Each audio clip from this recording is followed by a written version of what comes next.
Hi everyone, my name is Kaitlyn Sossamon and this is my BEEP 4306 Technology and Infused Assessment module.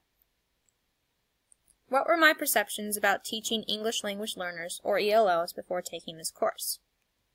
Perception 1. An ELL student's motivation to learn will most likely be low and they won't want to improve their skills or learn anything new. Perception 2.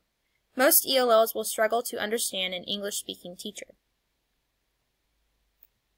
Perception 3. An English language learner will have a hard time learning how to read and will, as a result, fall behind in their academics.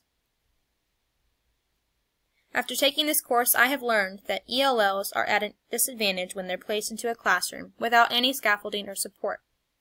ELLs are expected to learn the language on their own, but they need instruction catered to them and their necessary accommodations.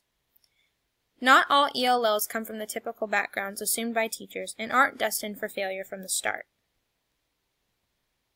What are some common misconceptions about teaching English language learners? Misconception 1. ELLs are not going to understand what is going on in the classroom or what the teacher expects of them. Misconception 2. ELLs are only from low-income families. A student's socioeconomic status does not define their success. Misconception 3. ELLs are going to drop out of school and not be successful. Misconception 4. ELLs will have trouble fitting in with other students as well as in the classroom. Misconception 5. ELLs won't be successful in their academics. What are 5 important concepts that all teachers teaching ELLs should know? Concept 1. Differentiation. Always differentiate your instruction for all of your students. Each student learns differently, including your ELLs. Students will fall behind if the instruction is catered to only a few students in the classroom. Concept 2. Prevent language loss.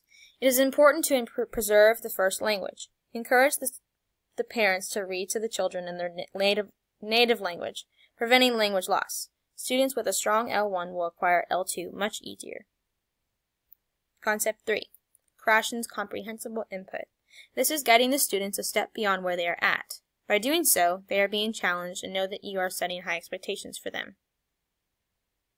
Concept 4. Build a sense of community. ELLs will feel isolated in an all-English classroom. It is your job as the teacher to make sure that the instruction is scaffolded to them and that they know that you are there for them and care about their success. Teachers must also establish a positive and respectful learning environment in their classroom. Concept 5. Crashens affective filter. The higher a student's motivation is, the better they will perform. On the other hand, if they are not motivated or think poorly of themselves, they are not going to perform as high. It is important to keep the learning environment full of positivity and encouragement to boost the student's affective filter.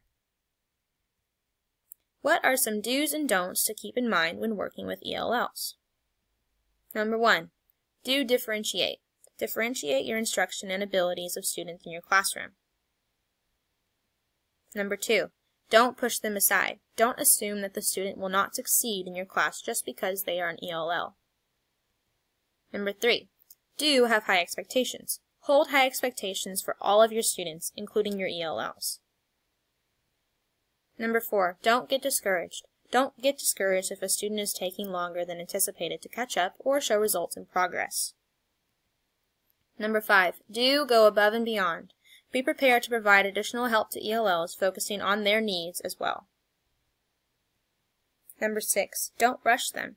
Don't expect an ELL to match your native English speaker's performance level immediately. Number 7.